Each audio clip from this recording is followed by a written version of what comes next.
दोस्तों स्वागत है आपका मेरे YouTube चैनल इंग्लिश बाबू पर। और आज मैं फिर हाजिर हूँ आपके साथ एक नई स्टोरी लेकर। और दोस्तों आज मैं आपके लिए एक फ़नी स्टोरी लेकर आया हूँ। बहुत ही मज़ेदार कहानी है, सुनकर आपको बहुत मज़ा आएगा। उसके अलावा इस स्टोरी में आपको कुछ नए इंग्लिश के वर्ड मीनिंग सीखने को मिलेंगे, उनकी करेक्ट प्रोनाउंसिएशन के बारे में पता चलेगा। और जो इसका ग्रामर का स्ट्रक्चर है उसे बिल्कुल हमेशा की तरह बिल्कुल ही डिटेल में कवर करेंगे, तो एक एक चीज़ को आप बहुत अच्छे से सीख पाएंगे। तो चलिए दोस्तों आज की इस कहानी को हम शुरू करते हैं। और सबसे पहले कहानी का टाइटल देखते हैं। कहानी का टाइटल है द वुल्फ्स एक्सक्यूज़। क्या मतलब हुआ? दोस्तों वुल्फ का मतलब होता है भेड़िया, और यहाँ एपेस्ट्रॉफी एस का मतलब होता है का के की, और एक्सक्यूज़ मतलब बहाना। द वुल्फ्स एक्सक्यूज़ मतलब भेड़िए का बहाना। तो दोस्तों ये आज की इस कहानी का टाइटल है, शीर्षक है। और अब मैं इसे पढ़ना शुरू करता हूँ। आपसे रिक्वेस्ट है आप इसे पूरे ध्यान से सुने। यदि आपको कोई नया वर्ड या फिर ग्रामर का कोई नया स्ट्रक्चर देखने को मिले आप उसे नोट भी ज़रूर करें। तो चलिए इसको शुरू करते हैं। Once a wolf and a lion were wandering around together. क्या मतलब हुआ? दोस्तों ये जो हमारा वाक्य है ये पास्ट कॉन्टिन्यूअस का वाक्य है। जब किसी भी वाक्य में वॉज या वर के बाद वर्ब की फोर्थ फॉर्म का प्रयोग किया जाता है तो इस तरह का जो वाक्य है वो पास्ट कॉन्टिन्यूअस का वाक्य कहलाता है, जिसकी पहचान होती है जिसके वाक्यों की टेल पर आता है रहा था, रही थी, रहे थे तरह के शब्द। तो क्या मतलब हुआ? वंस एक बार, आ वुल्फ मतलब एक भेड़िया, एंड आ लॉइन और एक शेर, वर वॉन्डरिंग। वॉन्डर का मतलब होता है इधर उधर भटकना, घूमना, मतलब भटक रहे थे। अराउंड आसपास, टुगेदर एक साथ। तो इस पूरी लाइन का क्या मतलब हुआ? एक बार एक भेड़िया और एक शेर इधर उधर भटक रहे थे, मतलब एक साथ इधर उधर भटक रहे थे। चलिए आगे देखिए। Suddenly they heard the bleating of sheep some distance away. क्या मतलब हुआ? सडनली का मतलब होता है अचानक, सडनली मतलब अचानक। दे हर्ड, और दोस्तों यहाँ दे का प्रयोग किया गया है। दे का मतलब होता है वे या वे लोग। जब सब्जेक्ट में एक से अधिक व्यक्ति शामिल होते हैं तो वहाँ पर दे का प्रयोग किया जाता है। आप इस चीज़ को नोट करें। और ये हियर की सेकंड फॉर्म है दे हर्ड। और दोस्तों ये जो हमारा वाक्य है ये पास्ट इंडेफिनिट का अफर्मेटिव वाक्य है। जब आप पास्ट इंडेफिनिट में कोई भी अफर्मेटिव का वाक्य बनाते हैं वहाँ वर्ब की सेकंड फॉर्म का प्रयोग किया जाता है। तो क्या मतलब हुआ? सडनली दे हर्ड द ब्लीटिंग, और ब्लीटिंग का मतलब होता है मिमियाना, ऑफ शीप। उन्होंने तो पूरी लाइन का क्या मतलब हुआ कि अचानक they heard the bleating of sheep, उन्होंने मतलब कि भेड़ का मिमियाना सुना, शीप सम डिस्टेंस अवे थोड़ी दूरी पर। तो इस पूरी लाइन का क्या मतलब हुआ? Suddenly they heard the bleating of sheep some distance away, मतलब कि अचानक उन्होंने भेड़ का मिमियाना सुना कुछ दूरी पर। आगे देखिए। Did you hear the bleating of sheep, और ये क्वेश्चन मार्क है। और दोस्तों ये हमारा पास्ट इंडेफिनिट का इंटरोगेटिव सेंटेंस है। जब आप पास्ट इंडेफिनिट में कोई भी इंटरोगेटिव का वाक्य बनाना चाहते हैं तो वहाँ पर डिड का प्रयोग किया जाता है हेल्पिंग वर्ब के रूप में, और उसको सबसे आगे लिखा जाता है जैसा यहाँ पर लिखा गया है। उसके बाद सब्जेक्ट, और सब्जेक्ट के बाद हमेशा ही वर्ब की फर्स्ट फॉर्म। और दोस्तों आप इस चीज़ को हमेशा ही नोट करें, जब आप पास्ट इंडेफिनिट में अफर्मेटिव के अलावा कोई भी नेगेटिव बनाते हैं, कोई भी सेंटेंस बनाते हैं, चाहे वो नेगेटिव हो इंट्रोगेटिव हो, तो हमेशा ही वर्ब की फर्स्ट फॉर्म का प्रयोग किया जाता है। सिर्फ अफर्मेटिव वाक्य होने पर ही सेकंड फॉर्म का प्रयोग होता है। तो ये हमारा इंट्रोगेटिव वाक्य है। यहाँ पर डिड का प्रयोग किया गया है हेल्पिंग ऑफ के रूप में। तो क्या मतलब हुआ? Did you hear the bleating of sheep, मतलब क्या आपने भेड़ का मिमियाना सुना। सेड द वुल्फ, भेड़िए ने कहा।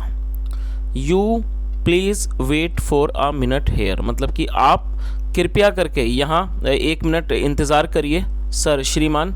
आई विल गो, मैं जाऊँगा। लोकेट दैम, और लोकेट का मतलब होता है ढूंढना, और दैम मतलब उनको। और ये जो दैम है ये उन भेड़ के बारे में बात हो रही है, भेड़ों के बारे में। I will go and I will go locate them, मतलब मैं जाऊँगा और उन्हें ढूंढूंगा। And bring a nice piece of mutton for your dinner, और मैं एक मतलब कि मटन का एक अच्छा पीस आपके लिए लेके आऊँगा आपके डिनर के लिए। तो इस पूरी लाइन का क्या मतलब है? उसने क्या बोला कि आप कृपया यहाँ पर 1 मिनट इंतज़ार करिए मेरा, और मैं जाऊँगा और मैं उनको ढूंढूंगा और आपके लिए मतलब एक मटन का बहुत ही अच्छा पीस आपके रात्रि के भोजन के लिए, डिनर के लिए लेकर आऊँगा। चलिए आगे देखिए। ऑल राइट, ठीक है, but don't take too much time. और दोस्तों ये जो हमारा वाक्य है ये हमारा इम्पेरेटिव वाक्य है। इम्पेरेटिव का मतलब होता है आदेशात्मक वाक्य। जब आप किसी को कोई आदेश देते हैं तो इस तरह का जो वाक्य है वो इम्पेरेटिव वाक्य कहलाता है। तो क्या मतलब है, ऑल राइट ठीक है, but don't take too much time, लेकिन ज़्यादा अधिक समय मतलब ज़्यादा समय मत लेना। I shall wait for you here, मैं आपका यहाँ इंतज़ार करूँगा, सेट द लॉयन, शेर ने कहा। चले दोस्तों हम आगे देखते हैं कि आगे क्या होता है, कि क्या वो भेड़िया जो है वो सफल होता है किसी शीप को लाने में। आगे देखते हैं। The wolf went in search of the sheep, क्या मतलब वो, और ये भी हमारा पास्ट इंडेफिनिट का अफर्मेटिव वाक्य है और ये गो की सेकंड फॉर्म है वेंट। गो मतलब जाना, वेंट मतलब गया। द वुल्फ वेंट मतलब कि भेड़िया गया, इन सर्च खोज में, ऑफ द शीप मतलब कि भेड़ की। तो इस पूरी लाइन का क्या मतलब हुआ, the wolf went in search of the sheep मतलब कि भेड़िया क्या मतलब हुआ कि जो भेड़िया था, भेड़िया वो भेड़ों की तलाश में गया। He had gone about 100 yards when he reached the sheep fold, क्या मतलब हुआ। और दोस्तों इस वाक्य में हेड के बाद वर्ब की थर्ड फॉर्म का प्रयोग किया गया। तो जब किसी भी वाक्य में हेड के साथ वर्ब की थर्ड फॉर्म का प्रयोग किया जाता है, इस तरह का जो वाक्य होता है वो पास्ट परफेक्ट का वाक्य कहलाता है। तो क्या मतलब हुआ, he had gone about 100 yards मतलब वह करीब, अबाउट मतलब करीब करीब 100 गज दूर गया था। वैन ही रीच्ड जब वो पहुंच गया, द शीप फोल्ड, और शीप फोल्ड का मतलब होता है भेड़शाला। आप इस वर्ड को नोट कर सकते हैं, जहाँ पर भेड़ वगैरह को रखा जाता है एक साथ तो उसे शीप फोल्ड कहा जाता है, जिसकी हिंदी होती है भेड़शाला, मतलब भेड़ों को के रखने का स्थान। तो इस पूरी लाइन का क्या मतलब हुआ कि वह जो था वो करीब 100 गज दूर गया था जब वह शीप फोल्ड पर मतलब भेड़शाला पहुँच गया। हावेवर हालांकि, ही फाउंड उसने पाया, that there was a very strong fence, और दोस्तों फेंस का मतलब होता है बाड़ा, जो कंटीले तारों का बाड़ा होता है उसे फेंस कहा जाता है इंग्लिश में। तो क्या क्या मतलब हुआ, हावेवर में हालांकि ही फाउंड उसने पाया, that there was a very strong fence, वहाँ पे एक बहुत मजबूत बाड़ा था। Around the flock of sheep, around the flock of the sheep मतलब कि भेड़ों का जो झुंड था उसके आसपास। And it was quite securely fastened, और ये बहुत मतलब कि मजबूती से, सिक्योरली मतलब बहुत सुरक्षित तरीके से मतलब बांधा गया था, फास्टेंड किया गया था। अपार्ट फ्रॉम दिस, इसके अलावा, a number of large dogs were guarding the fence मतलब इसके अलावा, a number of large dogs मतलब कि जो बड़े साइज़ के जो कुत्ते थे, नंबर ऑफ लार्ज मतलब जो बड़े कुत्ते थे, वर गार्डिंग द फेंस वो जो थे वो रक्षा कर रहे थे, सुरक्षा कर रहे थे, किसकी, बाड़े की वो रक्षा कर रहे थे। चलिए आगे देखिए। The dogs looked very strong, और ये जो कुत्ते थे वो बहुत ज़्यादा मजबूत दिख रहे थे। एंड डेंजरस, और ख़तरनाक। चलिए आगे देखिए। Trying to enter the fence would have meant an invitation to sure death, क्या मतलब वो, trying to enter the fence मतलब कि बाड़े में घुसने की जो कोशिश करना, वुड हैव मेंट उसका ये मतलब होगा एन इन्विटेशन की वो आमंत्रण होगा, और टू श्योर डेथ मतलब एक निश्चित मृत्यु को। तो इस पूरी लाइन का क्या मतलब हुआ, try to enter the fence would have meant an invitation to sure death मतलब कि बाड़े में प्रवेश करने का ये अर्थ होगा, ये मतलब होगा कि ये एक तरह का निमंत्रण होगा, मतलब कि एक निश्चित मौत को ये एक बुलावा होगा, निमंत्रण होगा। चलिए आगे देखिए।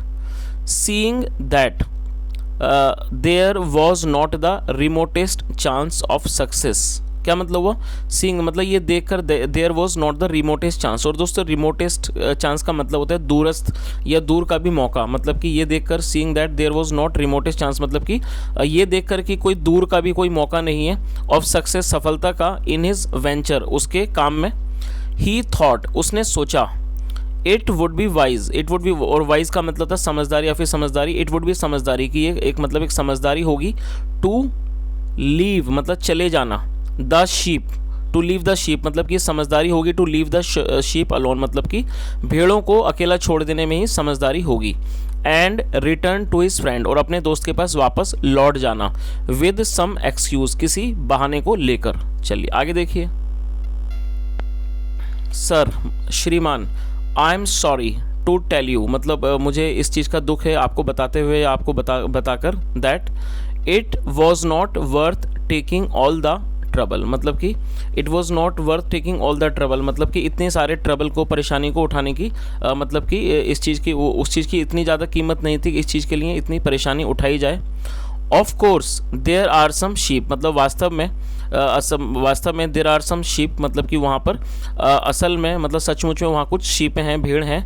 ही सेड टू द लॉयन, उसने शेर से कहा, बट, लेकिन, they are very poor looking and thin, लेकिन वो बहुत ज़्यादा पुअर लुकिंग है, मतलब बहुत ज़्यादा पुअर लुकिंग मतलब बेचारी सी लग रही हैं। They are very poor looking and thin, और बहुत ज़्यादा पतली हैं। They seem to be ill fed, और दोस्तों इल फेड एडजेक्टिव है जिसका मतलब होता है, इल फेड का मतलब होता है किसी को मतलब इस तरह से खाना खिलाना कि उसका पेट वगैरह ना भर पाए, उसको सही से खाना वगैरह ना देना, ठीक से, उसे इल फेड कहा जाता है। तो क्या मतलब हुआ, they seem to be ill fed, मतलब वह ऐसी प्रतीत होती हैं, टू बी इल फेड की मतलब उनको अच्छी तरह से खाना नहीं खिलाया गया, and have hardly any flash in their bodies, और उनके शरीर पर मतलब मुश्किल से ही मांस है। फ्लैश मतलब मांस। तो उसने क्या कहा कि ऐसा प्रतीत होता है कि उन्हें मतलब अच्छी तरह से खाना नहीं खिलाया गया, मतलब ठीक ठाक से उनका भोजन नहीं कराया गया, and have hardly any flash in their bodies, और उनके शरीर पर मुश्किल से ही कोई मांस है। चलिए आगे देखिए, it is advisable to leave them where they are, और दोस्तों एडवाइजेबल एडजेक्टिव है जिसका मतलब होता है उचित। तो क्या मतलब हुआ, इट इज़ एडवाइजेबल मतलब कि ये उचित होगा, या मतलब ये उचित है, टू लीव देम उनको छोड़ देना, वेयर दे आर जहाँ पर भी वो हैं, वेयर दे आर मतलब जहाँ वो हैं उनको वैसे ही छोड़ देना, ये उचित होगा। We can eat them some time later, मतलब हम उन्हें खा सकते हैं, सम टाइम लेटर कुछ समय के बाद हम उन्हें खा सकते हैं। When they become fat, जब वो मोटे हो जाएं, मतलब जब वो मोटी हो जाएंगी, and have enough flesh to assuage our hunger, और दोस्तों आप इस वर्ड को नोट कर सकते हैं। assuage का मतलब होता है शांत करना, और hunger मतलब hunger नाउन है, इसका मतलब होता है भूख। तो इस लाइन का क्या मतलब हुआ, when they become fat जब वो मोटी हो जाएंगी, and have enough flesh और जब उनके ऊपर पर्याप्त मात्रा में मांस होगा, टू अस्वेज आवर हंगर हमारी भूख को शांत करने के लिए। तो इस तरह से वो जो भेड़िया था उसने शेर को बहाना दे दिया, क्योंकि वास्तव में बात ये थी कि जब उसने वहाँ पर इस तरह के फेंस को देखा और उन बड़े कुत्तों को देखा तो शायद वो घबरा गया और उसने हिम्मत नहीं की कि वो अंदर जाए, और फिर जब वो वापस आया तो उसने इस तरह का जो बहाना था, एक्सक्यूज़ था, वो उसने शेर को दे दिया। चलिए आगे देखते हैं इस कहानी का मॉरल क्या है। Every coward has an excuse van in danger, क्या मतलब हुआ, और दोस्तों कावर्ड एक नाउन है जिसका मतलब होता है कायर। Every coward has an excuse मतलब हर कायर के पास एक बहाना होता है, वैन इन डेंजर जब वह खतरे में होता है। तो दोस्तों ये आज की एक बहुत छोटी सी कहानी थी, और मैं उम्मीद करता हूँ कहानी आपको अच्छी लगी होगी, और मैंने यहाँ पूरी कोशिश की है आपको हर वर्ड की मीनिंग बताने की। यदि आपको आज की कहानी अच्छी लगी हो, मेरा पढ़ाने का प्रयास भी आपको अच्छा लगा हो, तो आपसे रिक्वेस्ट है वीडियो को लाइक करें, शेयर करें, चैनल को सब्सक्राइब करें, और कमेंट करके ज़रूर बताएं यदि आज आपने कोई भी नया वर्ड सीखा हो। सुनने के लिए thank you so much. Have a nice day and bye.